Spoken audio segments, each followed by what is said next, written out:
17, verse 24. Canto 3, chapter 17, verse 24 from the Srimad Bhagavatam, entitled The Victory of Hiranyaksha. And text 23 says, on not finding Indra and the other demigods who had previously been intoxicated with power, the chief of the Daityas, seeing that they had all vanished before his might, roared loudly. So Indra and everybody got scared. All the demigods were afraid of Hiranyaksha and eventually Hiranyakashipu also. So text 24 says, after returning from the heavenly kingdom, the mighty demon, who was like an elephant in wrath, in other words, like an angry elephant, for the sake of sport, dived into the deep ocean, which was roaring terribly.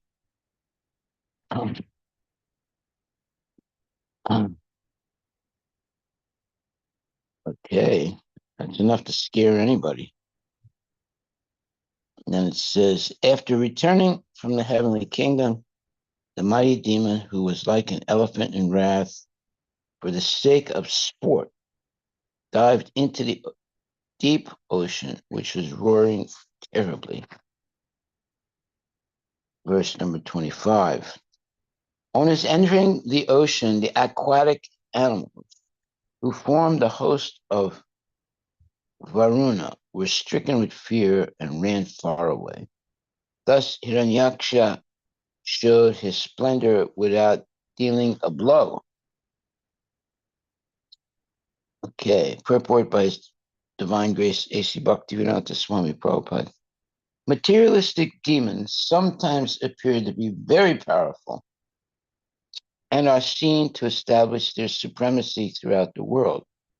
Here also it appears that Hiranyaksha, by his demoniac strength, actually established his supremacy throughout the universe, and the demigods were afraid of his uncommon power.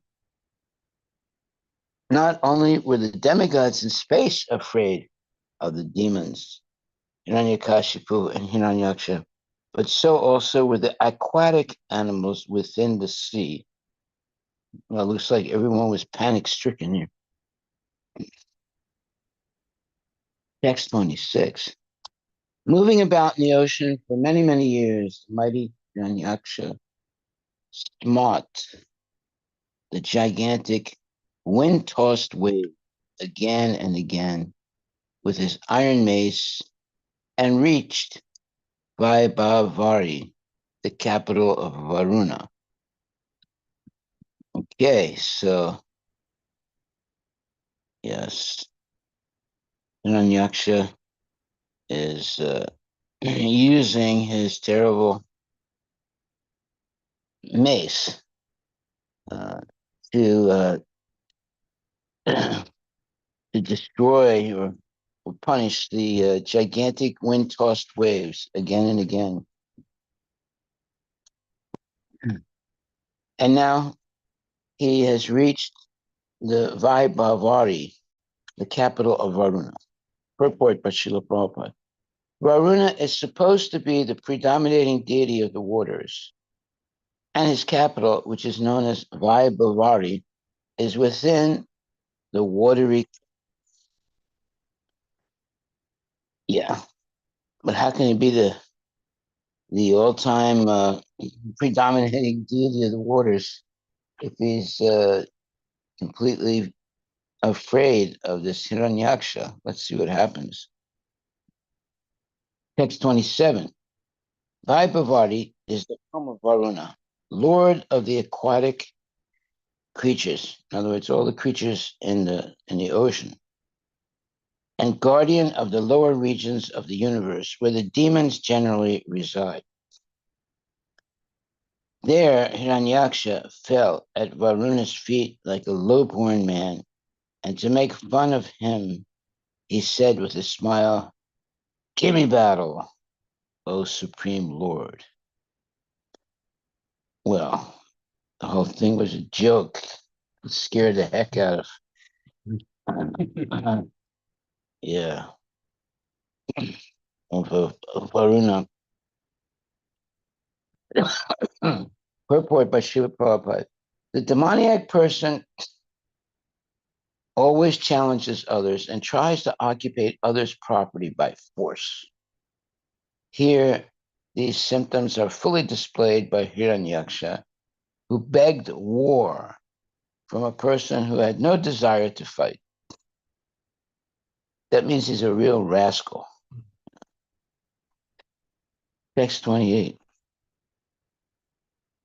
You are the guardian of an entire sphere and a ruler of wide fame, having crushed the might of arrogant and conceited warriors, and having conquered all the Daityas, Pandavas, in the world, you once performed a Rajasuya sacrifice to the Lord.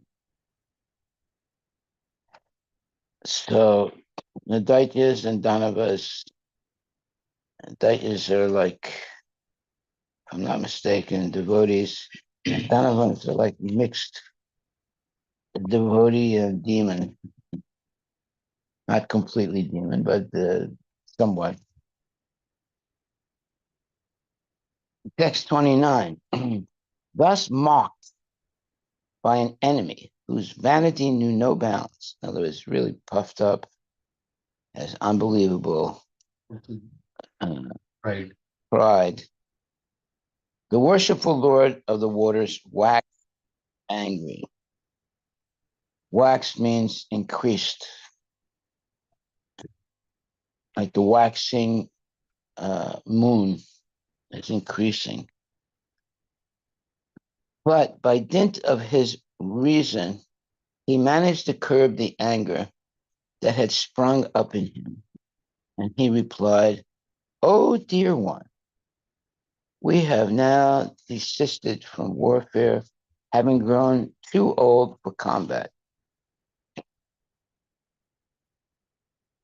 Purport by Srila Prabhupada. As we see, warmongering materialists always cease fighting. Always create fighting without reason. Well, that's true. We see that now. Warmongering materialists. Warmongering, people are seeking war. Always create fighting without reason. Text 30.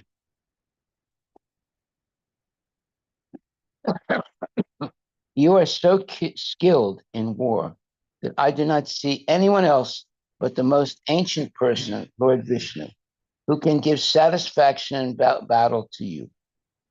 Therefore, O chief of the Asuras, approach him whom even heroes like you mention with praise. Well, this Hiranyaksha, he said, look, everybody else is a wimp in the universe. So let me fight with the big guy, Lord Vishnu. In other words, he's asking for a lot of trouble now. Purport by Srila Prabhupada. Aggressive, materialistic warriors are actually punished by the Supreme Lord for their policy, excuse me, of unnecessarily disturbing world peace. Therefore, Varuna advised Hiranyaksha that the right course to satisfy his fighting spirit would be to seek to fight with Vishnu. Now, there it is. In other words, everybody else is afraid of him, so, but he wants to fight, so he should fight with Lord Vishnu. Text 31. Varuna continued, on reaching him, you will be rid of your pride at once and will lie down on the field of battle, surrounded by dogs, for eternal sleep. It is in order to exterminate wicked fellows like you and to show his grace to the virtuous that he assumes his various incarnations like Varaha. Purport by Srila Prabhupada. Asuras do not know that their bodies consist of the five elements of material nature, and that when they fall, they become objects of pastimes for dogs and vultures. That means they're going to be eaten by dogs and vultures. Varuna advised Hiranyaksha to meet Vishnu in his boar incarnation so that his hankering for aggressive war would be satisfied and his powerful body would be vanquished. Thus ends the Bhaktivedanta purport of the third canto, 17th chapter of the Srimad Bhagavatam, entitled Victory of Hiranyaksha over all the directions of the universe. In other words, because Hiranyaksha was so powerful and successful that he was really enthusiastic about fighting with Supreme Personality of Godhead in the form of Varuna. I'm not Varuna, in the form of his boar incarnation. So this shows how stupid he was. He was like asking to be killed. And there are people like that. I say, okay, go ahead, kill me, go ahead, kill me. You know. Thus end the Bhaktivedanta purports of the third canto, 17th chapter of the Srimad Bhagavatam, entitled Victory of Hiranyaksha over all the directions of the universe. So, since he directed everyone in the universe, he wanted to fight with somebody. So, the only person that was, you know, in his what would be called his class of let's say fighting ability was the Supreme Lord. And Varuna, you know, the god, demigod of the ocean, says, okay, look, when you go and see the Lord, you'll be rid of your pride at once and will lie down on the field of battle, surrounded by dogs for eternal sleep. Dogs will like bite him and eat him. It is in order to exterminate wicked fellows like you and to show his grace to the virtuous that he assumes his various incarnations like Varaha, the boar. Okay, so that's the end of this chapter, which is entitled The Victory of Hiranyaksha. So all the bad guys, they have a period where they're successful. And then they get really puffed up. Excuse me. And then they get defeated by the Lord.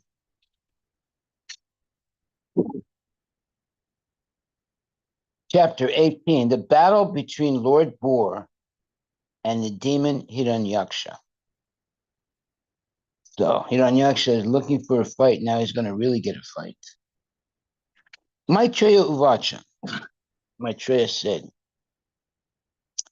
the proud and falsely glorious Daitya paid little heed to the words of Varuna. Daitya are the demons. Oh dear Vidura. He learned from Narada the whereabouts of the Supreme Personality of Godhead and hurriedly betook himself to the depths of the ocean. So Hiranyaksha is really looking to get killed. But see, this is the nature of demons. You know, they like a fight. They like to fight, but they're not satisfied by beating up lesser, fighting lesser opponents. They want to fight the best, or the best of the fighters. And now that's going to happen. Maitreya continued, the proud and falsely glorious Daitya paid little heed to the words of Varuna. Oh dear Vidura. He learned from Narada the whereabouts of the Supreme Personality of Godhead and hurriedly betook himself to the depths of the ocean. So Narada Muni is always, helping demons die quicker by telling them where they can find the Lord so they can be killed. And he always precipitates the fights. Purport: materialistic warmongers are not even afraid to fight with their mightiest enemy, the personality of Godhead. The demon was very encouraged to learn from Varuna that there was one fighter who could actually combat him. And he was very enthusiastic to search out the Supreme Personality of Godhead just to give him a fight, even though it would be for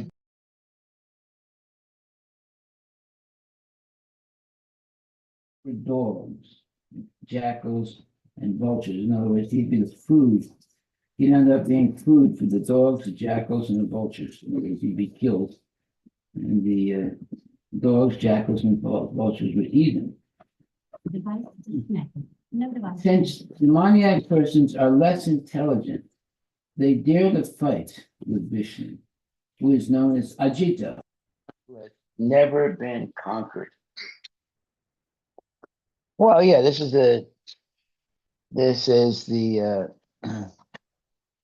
way highly overproud people get defeated. They think that they're invincible, and then out comes a force that they never imagined could defeat them, and they end up being killed. This is what happened to Hitler. This is what happened to all these big demons that think that they can subjugate everyone, including God. But Krishna appears in different incarnations to prove that that's not true, that there's a Supreme Personality of Godhead who appears in different forms, not just the human form. He can appear in any form he wants, and he has all the power and that he has in his Vishnu form, and he kills demons. Since the demoniac persons are less intelligent, they dare to fight with Vishnu, who is known as Ajita, or one who has never been conquered. Text 2. He saw there the all-powerful personality of Godhead in his boar incarnation, bearing the earth upward on the ends of his tusks and robbing him of his splendor with his reddish eyes. The demon laughed. Oh, an amphibious beast. So an amphibious means they live in water. And so Hiranyaksha sees the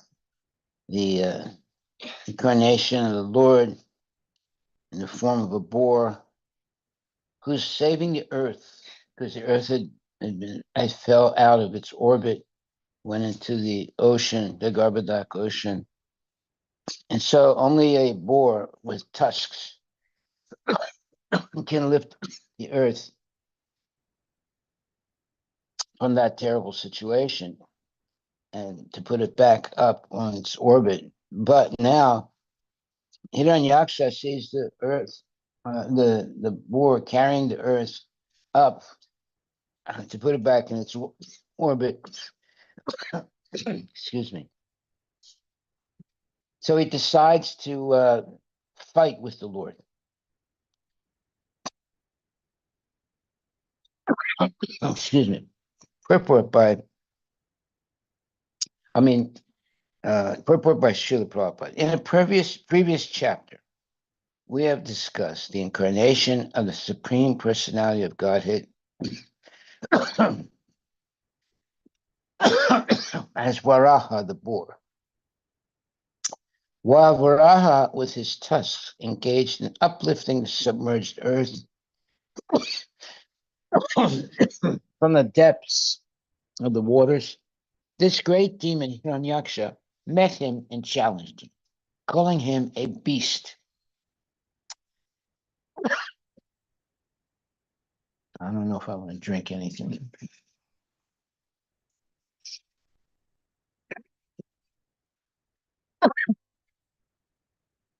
So taking all those medicines at one time, it's not good. 1 second, give me this.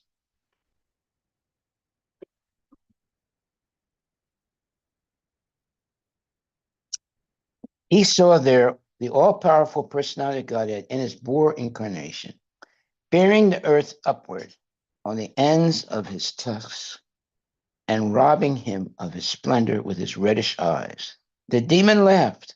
Oh, an amphibious beast.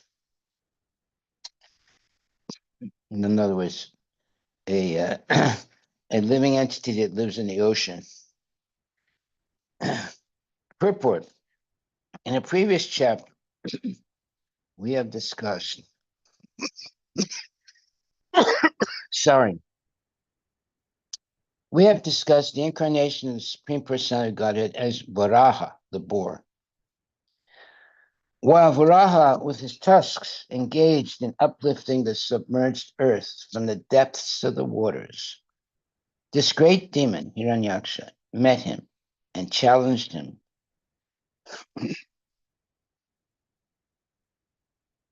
calling him a beast.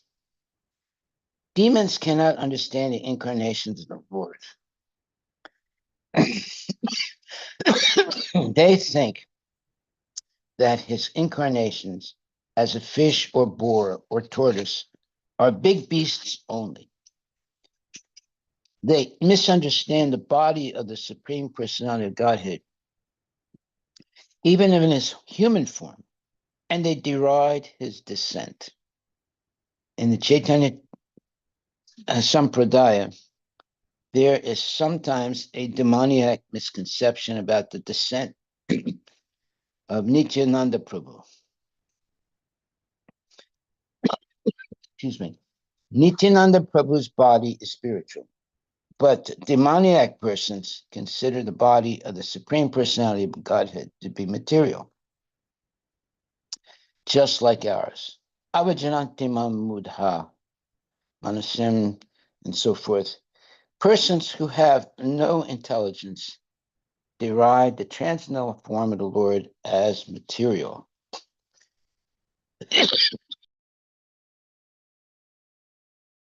That's a very pertinent statement.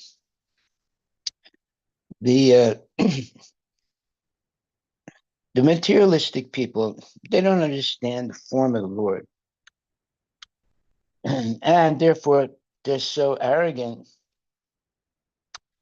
like we see here, like Hiranyaksha. They want to actually fight with the Lord. Well, actually, this is Krishna's desire. He was desiring to fight. So when Jaya and Vijaya were given a choice, look, because you sort of insulted the four Kumaras, so you can take 7 births as devotees, or you can take 3 births as demons and come back quicker to the spiritual world. So Jai and Vijay, they talked to each other and they said, okay, look, we want to come back quicker. We don't want to spend too much time in the material world. So they became demons for 3 times. And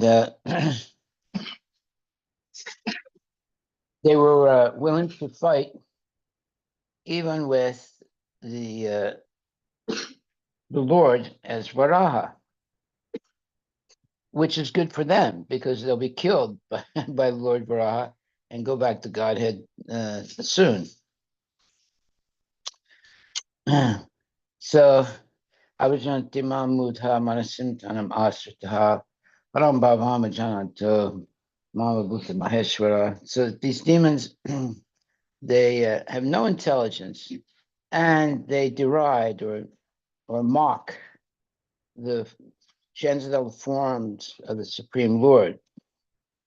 And they think that those forms of the Lord, he takes forms like animals, but unbelievably powerful animals, and therefore they're killed easily by the Lord.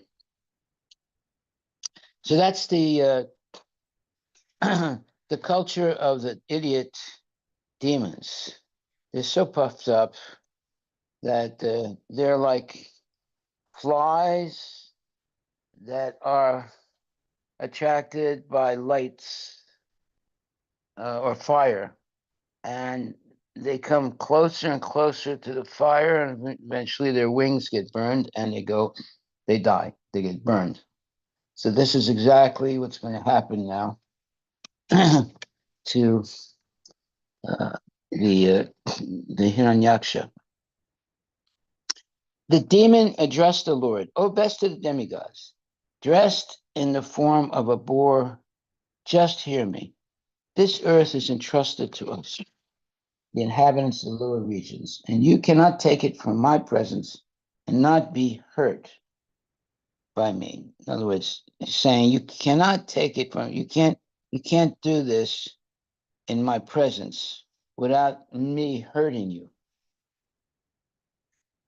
Purport by Srila Prabhupada. Sridhara Swami, commenting on this verse, states that although the demon wanted to deride the personality of Godhead in the form of a boar, actually he worshipped him in several words. For example, he addressed him as Vana Gochara, which means one who is a resident of the forest. But another meaning of Vana Gochara is one who lies on the water. Vishnu lies on the water. So the Supreme Personality Godhead can be properly addressed in this way.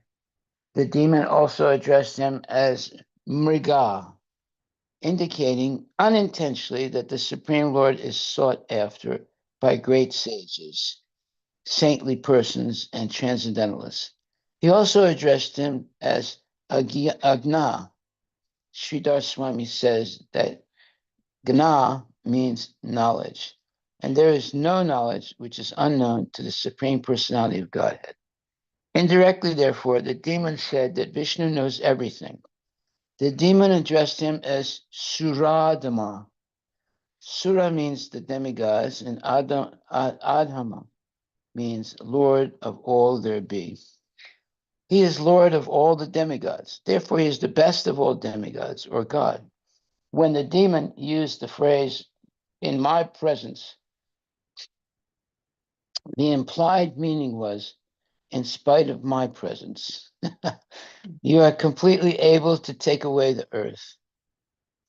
Na swasti yasyasi, unless you kindly take this earth from our custody, there can be no good fortune for us."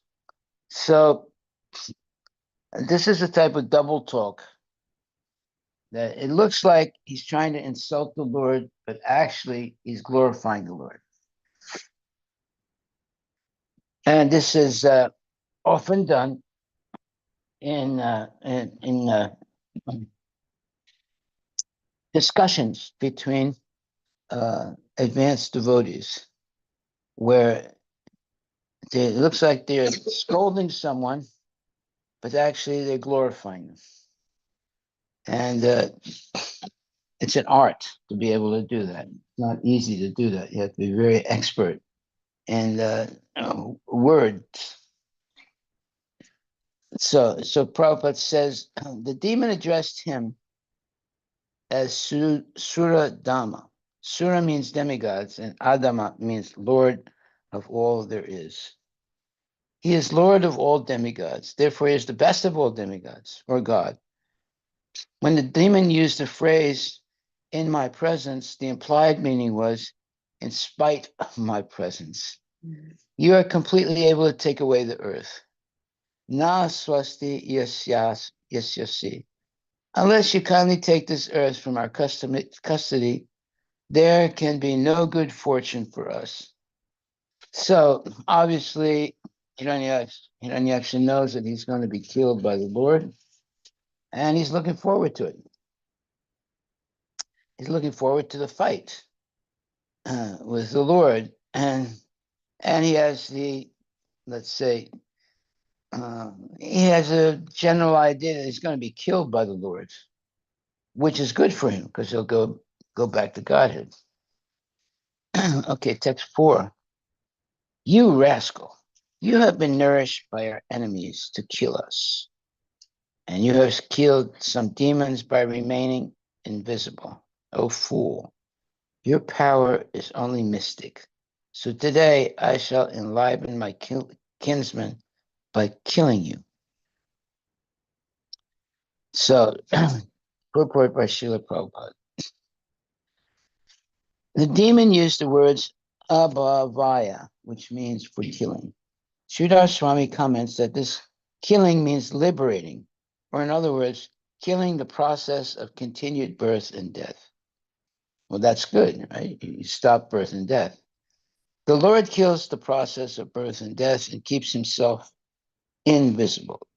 The activities of the Lord's internal potency are inconceivable, but by a slight exhibition of his potency, the Lord, by his grace, can deliver one from nescience, ignorance. Sucha means miseries. The miseries of material existence can be extinguished by the Lord by his potential energy of internal yogamaya.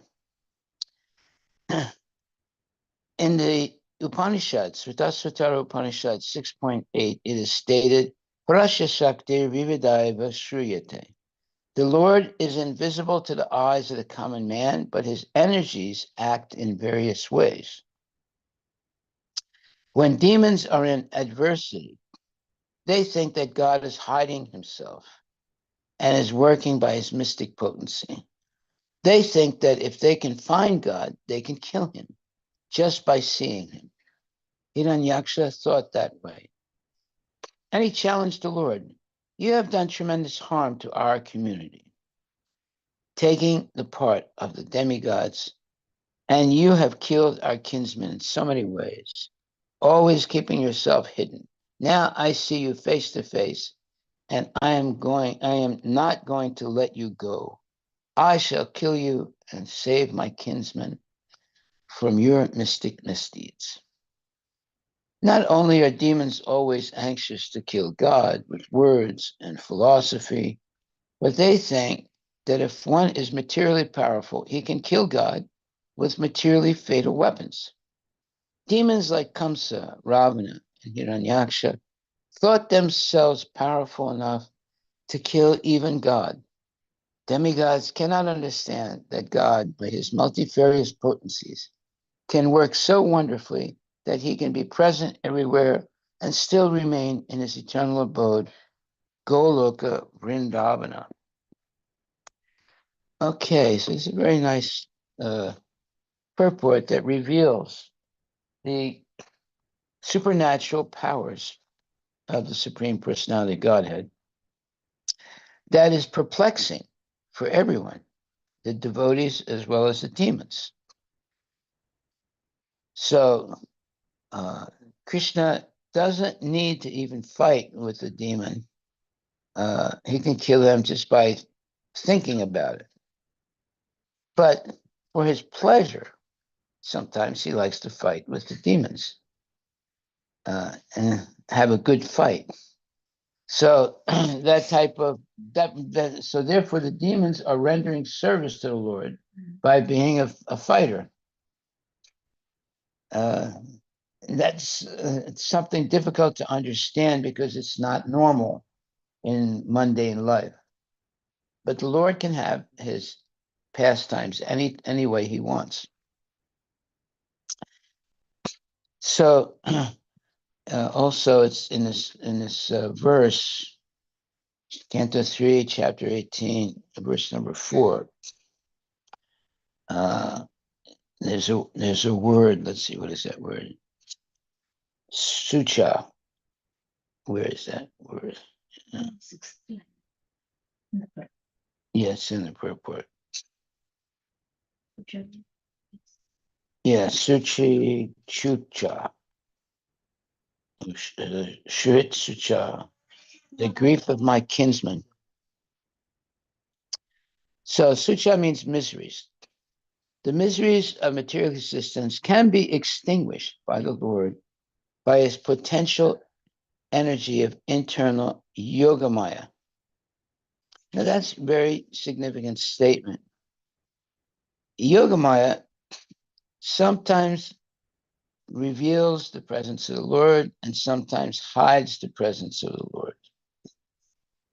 And therefore, in the Upanishads, Tasvatara Upanishad 6.8, it is stated, Parasya Shaktir Vividai Vashriyate. The Lord is invisible to the eyes of the common man, but his energies act in various ways. When demons are in adversity, they think that God is hiding himself and is working by his mystic potency. They think that if they can find God, they can kill him just by seeing him. Hiranyaksha thought that way, and he challenged the Lord. You have done tremendous harm to our community, referring to the demons, taking the part of the demigods, and you have killed our kinsmen in so many ways, always keeping yourself hidden. Now I see you face to face, and I'm not going to let you go. I shall kill you and save my kinsmen from your mystic misdeeds. Well, I think he's got everything wrong here, but at least for a few minutes, he thinks he's onto something. But yeah, he's onto something. He's going to be killed very quickly. Just like Pondraka. Pondraka was a demon. He challenged Lord Krishna to a fight. And he had two fake arms. He had two real arms and two fake arms. So he would appear like Lord Vishnu.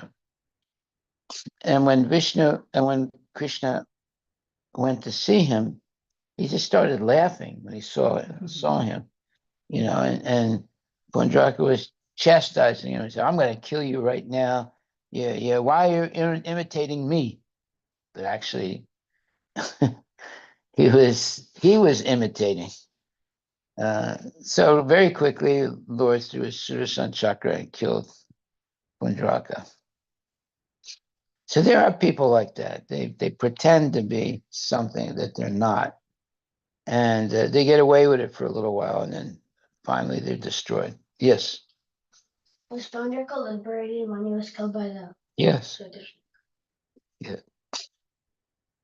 If you ever want to go back to Godhead quickly, you become an enemy of Krishna. Now it's much better to be a devotee. So, when I said you go back to Godhead, where do the demons go when they get killed by the Lord? They go into the Brahmajyoti. So you can fall down from the Brahmajyoti. You go back to Vaikuntha, you'll never fall down. So even though they get what you would consider liberation, but eventually you'll fall down again. So better to be a devotee and never fall down. Okay, so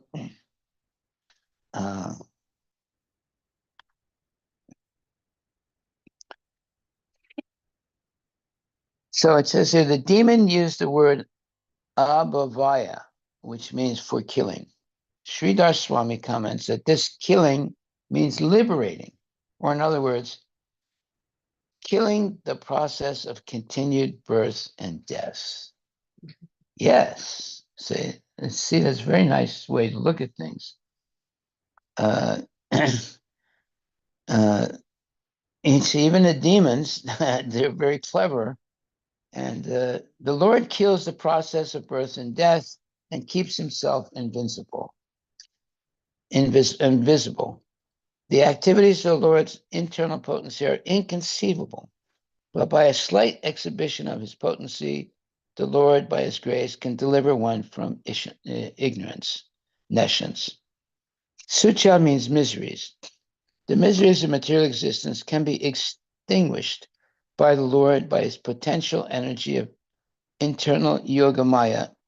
In the Upanishads, Sutta Upanishad 6.8, it is stated, Parasya Shakti Vividaiva Shruyate.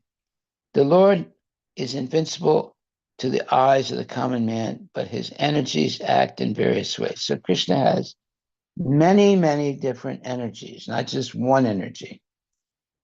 And he can kill people in many, many different ways without even moving a finger.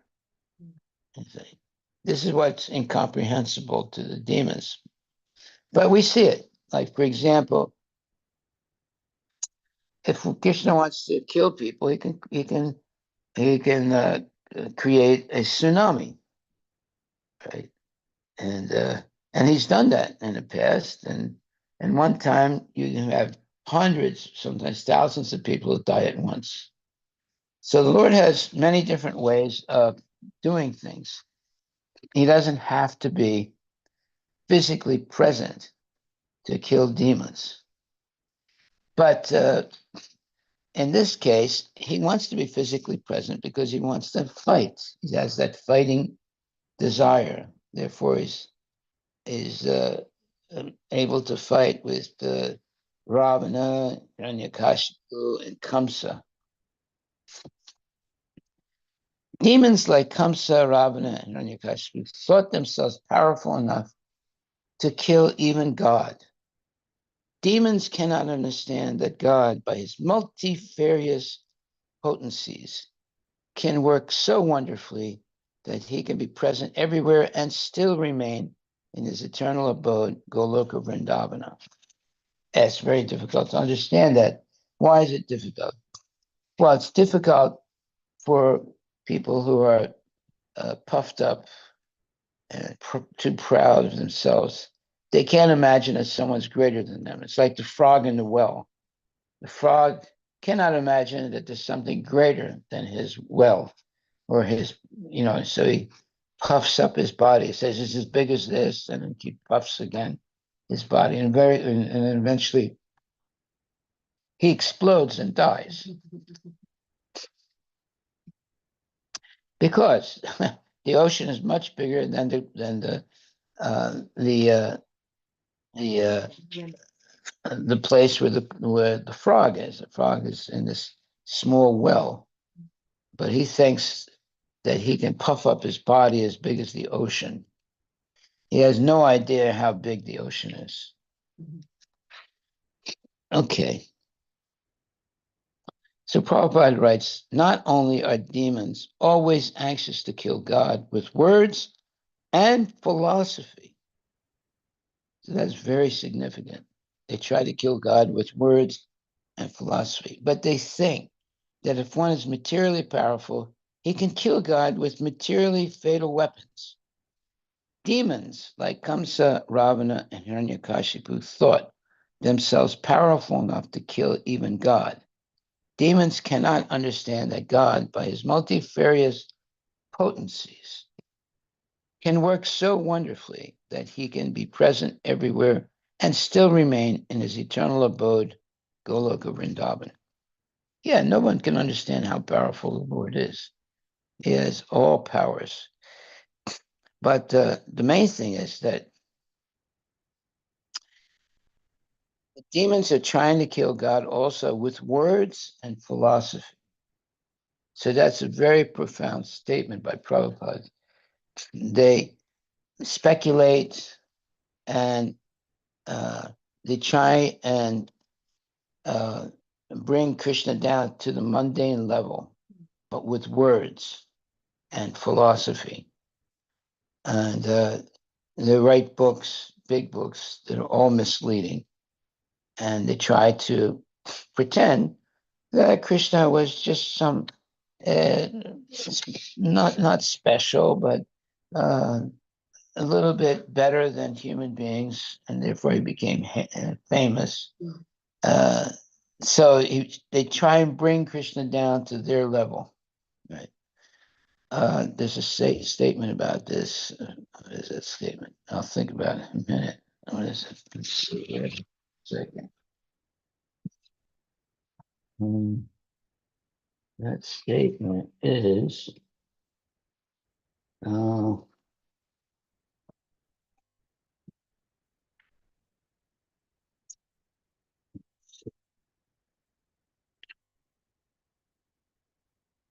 I'm gonna have to find this later.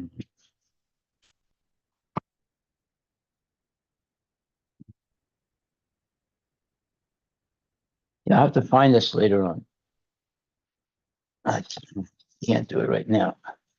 So they try and bring God down to their level. It's just like a person who, uh,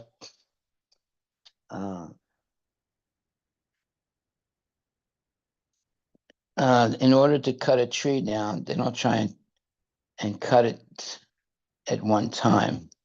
They climb the tree and cut piece by piece until they cut the tree down. Right? They don't try and cut it from the bottom and the whole thing falls down at one time. They go up and they cut pieces until the tree is cut down. So this is what the demons do with their so-called philosophies and different uh, word jugglery. Yeah.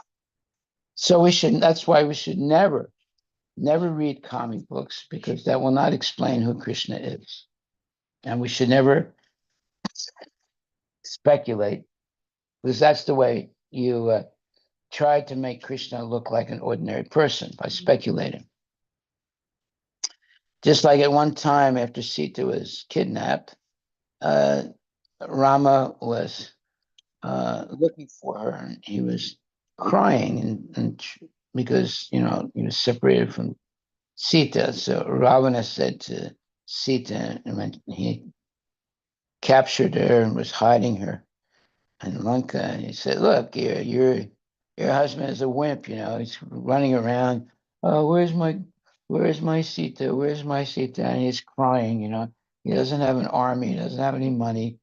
I have so much wealth and power, and I can take you anywhere in the universe in my Pushpaka, you know, uh, airplane, and I'll do everything. I'll be your slave. You can tell me whatever you want. I'll give it to you. And she was not at all impressed by what he said. So, although it looked like Rama, who didn't have an army at that time, was not sure where Sita was and was actually crying, looking for her. But that was to prove how much he loved her. So absence makes the heart more fonder. Absence makes the heart more fonder. Why don't you look that up? See if I didn't correctly said that proverb. Yeah, when you like someone very much, but they're far away, then your love for them increases. Go ahead. Absence make heart grow fonder. Okay, absence makes the heart grow fonder. Grow. Yeah. Yeah. So when you are separated from someone that you love, that if you actually love that person, then your love is increased by thinking of that person and wishing that you can see them again and be with them. So uh, uh, absence makes the heart grow fonder. Okay, it's a nice proverb. Of course, sometimes people say, "Oh, I'm so glad that person's not here." That's another thing. Okay, so we're going to verse number 20, is it, or 21? I think it's 21. Huh? 5. 5? Oh, wait. How did I do that? I don't know. Verse number 5. 18 check. Oh, that's why. 18th chapter. Sorry. Okay, text 5, right? Yes. 18th chapter. The demon continued, when you fall dead and your skull smashed by the mace hurled by my arms, the demigods and sages who offer you oblations and sacrifice in devotional service will also automatically cease to exist like trees without roots. Whoa. He's so puffed up. And okay, so the word oblation means you're offering nice things to the Lord. So we offer ghee and we offer other, things that are pleasing to the Lord when we have fire sacrifice. And the fire is symbolically the mouth of the Lord. And you see whatever you're offering is being consumed.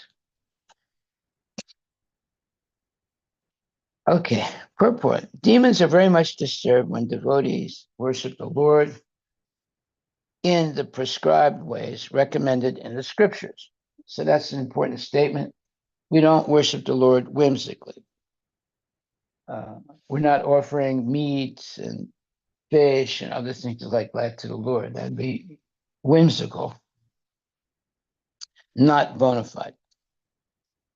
In the Vedic scriptures, the neophyte devotees are advised to engage in 9 kinds of devotional service, such as to hear and chant the holy name of God, to remember him always, to chant on beads, Hare Krishna, Krishna Krishna, Hare Hare, Hare Rama, Rama Rama, Hare Hare, to worship the Lord in the form of his deity incarnation in the temples, and to engage in various activities of Krishna consciousness to increase the number of godly persons for perfect peace in the world. Demons do not like such activity. They're always envious of God and his devotees. Their propaganda, not to worship in the temple or church, but simply to make material advancement for satisfaction of the senses, is always current. The demon Hiranyaksha, upon seeing the Lord face to face, wanted to make a permanent solution by killing the personality of Godhead with his powerful mace. The example of an uprooted tree mentioned here by the demon is very significant. Devotees accept that God is the root of everything.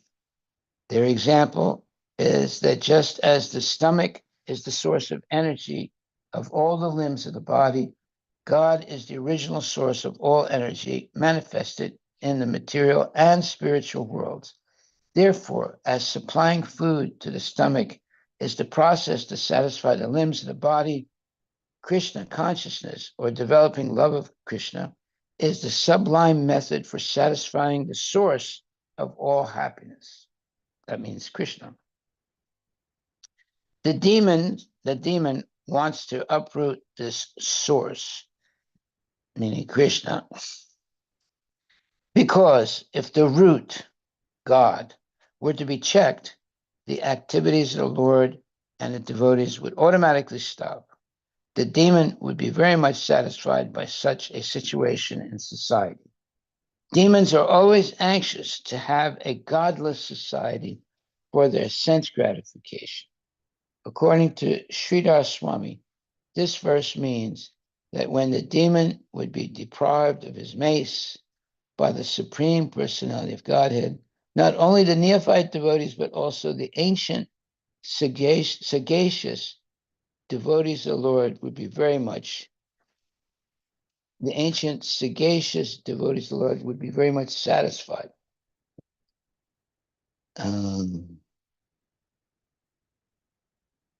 Okay, let me read that again, make sure I'm reading it correctly.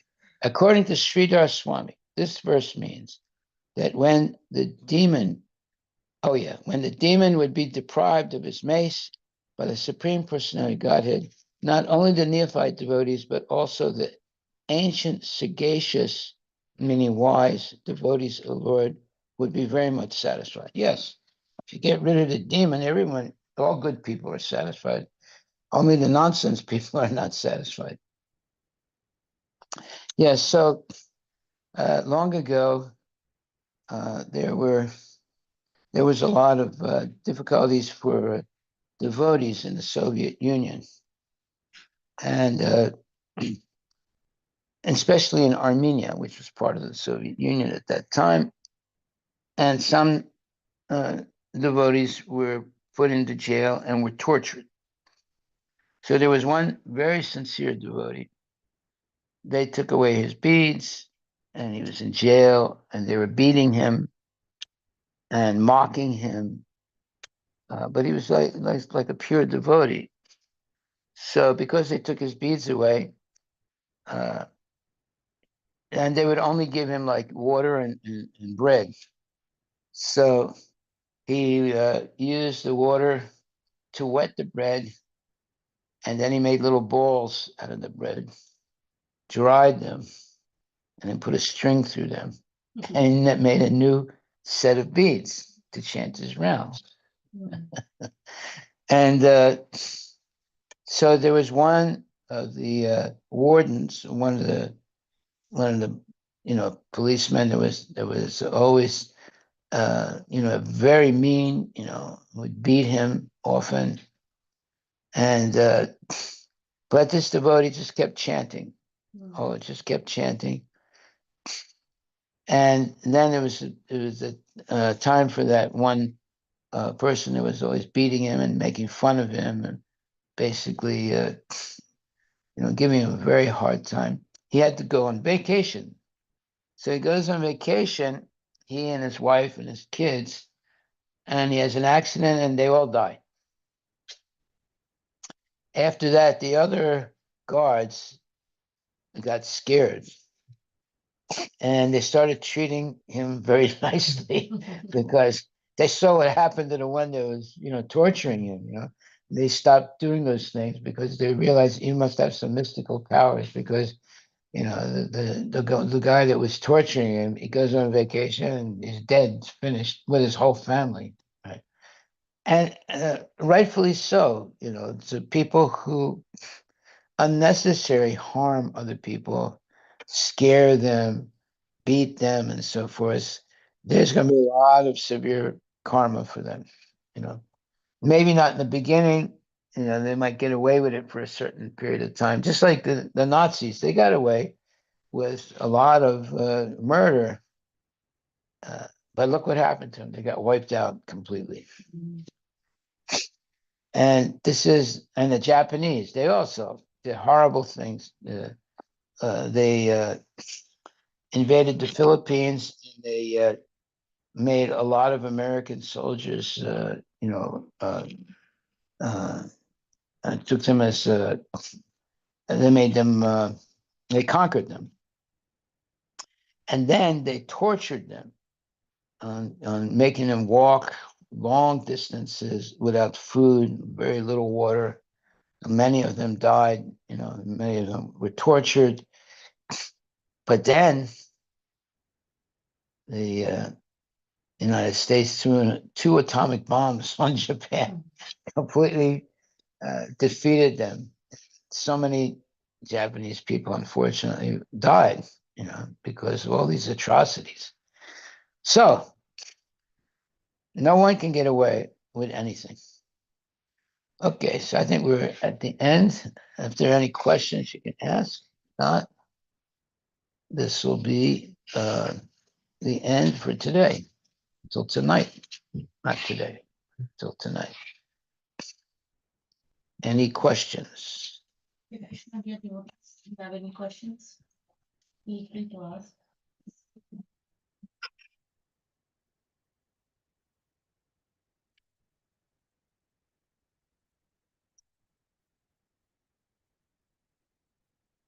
No questions. Okay, no questions, no answers. Haribol.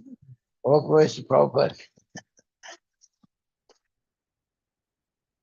Chant Hare Krishna and be happy.